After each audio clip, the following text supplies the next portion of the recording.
Eighth class के लिए start करते हैं हम चैप्टर नंबर 2 का। नेक्स्ट टॉपिक है टाइप्स ऑफ माइक्रो ऑर्गेनिज्म। जो माइक्रो ऑर्गेनिज्म के बारे में मैंने बताया था, the organism which can not be seen by the naked eyes, they can seen only by the microscope. तो these organism are called microorganism. तो आज हम बात करेंगे types of microorganism. Microorganism can be chiefly 5 groups. Microorganism है उन्हें हम mainly 5 group में डिवाइड करते हैं: bacteria, algae, protozoa, fungi and virus. फिर दोबारा देखेंगे, 5 कैटेगरी में हमने इन्हें डिवाइड किया है: bacteria, algae, protozoa, fungi and virus. Virus are the smallest microbes. Virus सबसे छोटे माइक्रोब्स होते हैं। They do not have any cellular structure, उनकी कोई भी सेल्यूलर स्ट्रक्चर नहीं होती। And they grow on other living things, वे दूसरे किसी भी जीवित जो प्राणी हैं उनके अंदर या बाहर उनके ऊपर उगते हैं। ये कोविड-19 आजकल चला हुआ है, ये भी एक वायरस है। और वायरस जो है सबसे छोटा माइक्रोब है और इसकी कोई सेल्यूलर स्ट्रक्चर नहीं होती, इसीलिए वायरस को मारने की जो दवाइयाँ हैं वो बड़ा मुश्किल ही बनती हैं।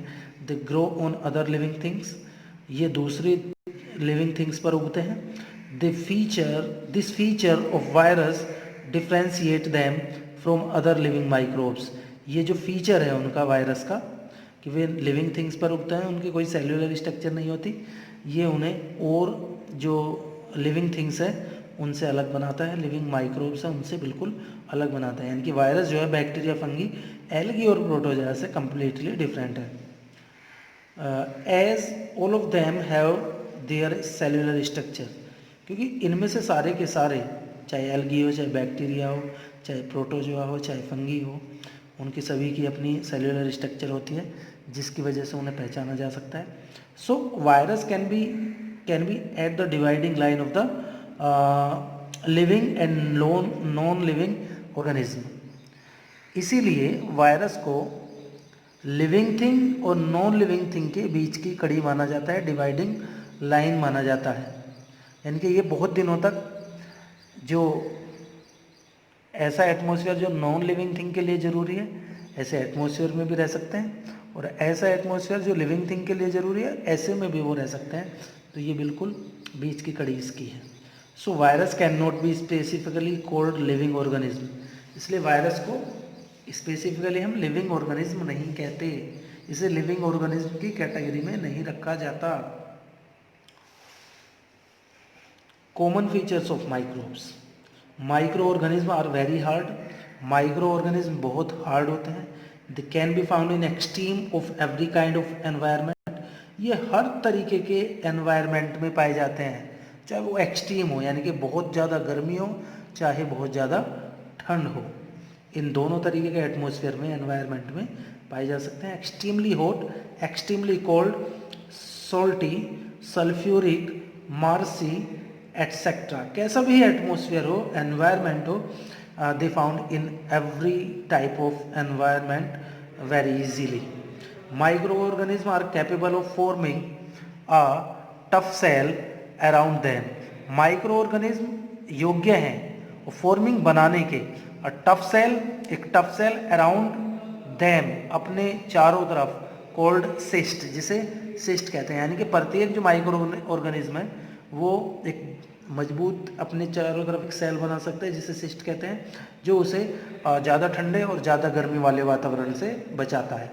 विच इनेबल्स देम टू सर्वाइव, जो उन्हें योग्य बनाता है टू सर्वाइव, जीवित रहने के लिए, इन एक्सट्रीम एनवायरमेंटल कंडीशन, जो एक्सट्रीम एनवायरमेंटल कंडीशन है ऑफ हीट और कोल्ड, हीट और कोल्ड की, यानी कि ज़्यादा हीट है या ज़्यादा ठंड है, उन तरीके की कंडीशंस में भी वो हमें इन्हें माइक्रोब्स को जीवित रखने में हेल्प करता है।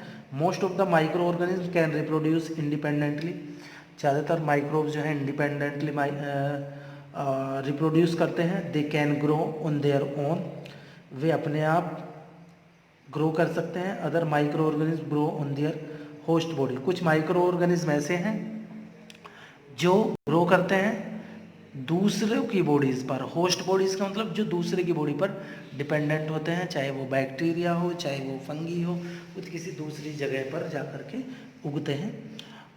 Maximum microorganism are harmful and give birth to many diseases. ज़्यादातर जो माइक्रो ऑर्गेनिज्म है वो बहुत हार्मफुल होते हैं and give birth to many diseases, ये बहुत सारी बीमारियों को जन्म देते हैं, लाइक इन्फ्लुएंजा, कोल्ड, ये जो इन्फ्लुएंजा है, कोल्ड है, फीवर है, मलेरिया फीवर है, एट्सेट्रा, ये सारी की सारी जो डिजीज़ेज़ हैं ये माइक्रो ऑर्गेनिज्म की वजह से उत्पन्न होती हैं। But some microbes are useful and helpful to us. लेकिन बहुत सारे जो माइक्रोब्स हैं, बहुत सारे नहीं, बहुत कम, बट सम यानी कि कुछ जो माइक्रोब हैं वो बहुत यूज़फुल हैं एंड हेल्पफुल है हमारे लिए। Now let us study these microbes in detail. अब हम इन्हें डिटेल में यहाँ पर पढ़ने वाले हैं। Now let us study these microbe in detail, यानी कि अगले जो हमारा सेशन चलेगा उसमें हम इनके बारे में आपको बताएंगे। आज के लिए बस इतना ही। हमने आपको बताया कि 5 तरीके के माइक्रोब्स हैं और वो लिविंग और नॉन लिविंग थिंग की तरीके के होते हैं। वो अपनी बॉडी के ऊपर कोई सिस्ट स्ट्रक्चर बना लेते हैं जिससे वो हर तरीके के एनवायरनमेंट में जीने के लिए फिट होते हैं। आज के लिए बस इतना ही।